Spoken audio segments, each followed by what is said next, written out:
कार्तिक मास अध्याय 4। महात्म्य। नारद जी ने कहा, ऐसा कहकर भगवान विष्णु मछली का रूप धारण करके आकाश से जल में गिरे। उस समय विंध्याचल पर्वत पर तप कर रहे महर्षि कश्यप अपनी अंजलि में जल लेकर खड़े थे। भगवान उनकी अंजलि में जा गिरे। महर्षि कश्यप ने दया करके उसे अपनी कमंडल में रख लिया। मछली के थोड़ा बड़ा होने पर महर्षि कश्यप ने उसे कुएं में डाल दिया।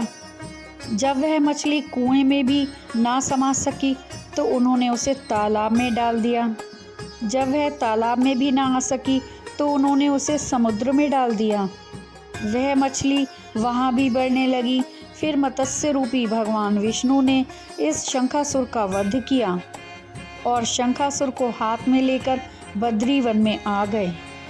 वहाँ उन्होंने संपूर्ण ऋषियों को बुलाकर इस प्रकार आदेश दिया, मुनीश्वरों, तुम जल के भीतर बिखरे हुए वेद मंत्रों की खोज करो और जितनी जल्दी हो सके उन्हें सागर के जल से बाहर निकाल लाओ। तब तक मैं देवताओं के साथ प्रयाग में ठहरता हूँ।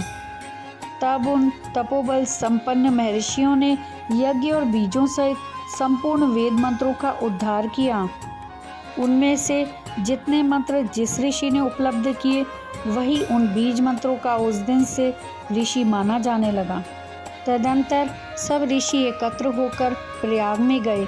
वहाँ उन्होंने ब्रह्मा जी सहित भगवान विष्णु को उपलब्ध हुए सभी वेद मंत्र समर्पित कर दिए।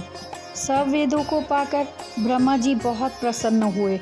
उन्होंने देवताओं और ऋषियों के साथ प्रयाग में अश्वमेध यज्ञ किया। यज्ञ समाप्त होने पर सब देवताओं ने भगवान से निवेदन किया, देवाधिदेव जगन्नाथ, इस स्थान पर ब्रह्मा जी ने खोए हुए वेदों को पुनः प्राप्त किया है और हमने भी यहाँ आपके प्रसाद से यज्ञ भाग पाए हैं। अतः यह स्थान पृथ्वी पर सबसे श्रेष्ठ पुण्य की वृद्धि करने वाला एवं भोग तथा मोक्ष प्रदान करने वाला हो। साथ ही यह समय भी महापुण्य में और ब्रह्मघाती आदि महापापियों की भी शुद्धि करने वाला हो तथा यहाँ दिए हुए दान को अक्षय बना देने वाले भी हों, यह वर दीजिए। भगवान विष्णु बोले, देवताओं, तुमने जो कुछ कहा है वह मुझे स्वीकार है। तुम्हारी इच्छा पूर्ण हो। आज से यह स्थान ब्रह्म क्षेत्र के नाम से प्रसिद्ध होगा। सूर्यवंश में उत्पन्न राजा भगीरथ यहाँ गंगा को ले आएंगे और वह यहाँ सूर्य कन्या यमुना से मिलेगी। ब्रह्मा जी और तुम सब देवता मेरे साथ यहाँ निवास करो। आज से यह तीर्थ तीर्थराज के नाम से विख्यात होगा। तीर्थराज के दर्शन से तत्काल सब पाप नष्ट हो जाएंगे। जब सूर्य मकर राशि में स्थित होंगे उस समय यहाँ स्नान करने वाले मनुष्यों के सब पापों का यह तीर्थ नाश करेगा। यह काल भी मनुष्यों के लिए सदा महान पुण्य फल देने वाला होगा।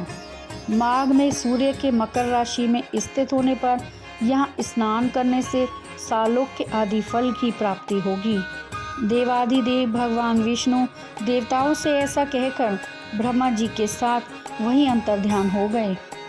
तत्पश्चात इंद्र आदि देवता भी अपने अंश से प्रयाग में रहते हुए वहां से अंतर्ध्यान हो गए। जो मनुष्य कार्तिक में तुलसी जी की जड़ के समीप श्री हरि का पूजन करता है वह इस लोक में संपूर्ण भोगों का उपभोग करके अंत में वैकुंठ धाम को जाता है। विष्णु भगवान की जय। श्री कृष्ण गोविंद हरे मुरारी, हे नाथ नारायण वासुदेव।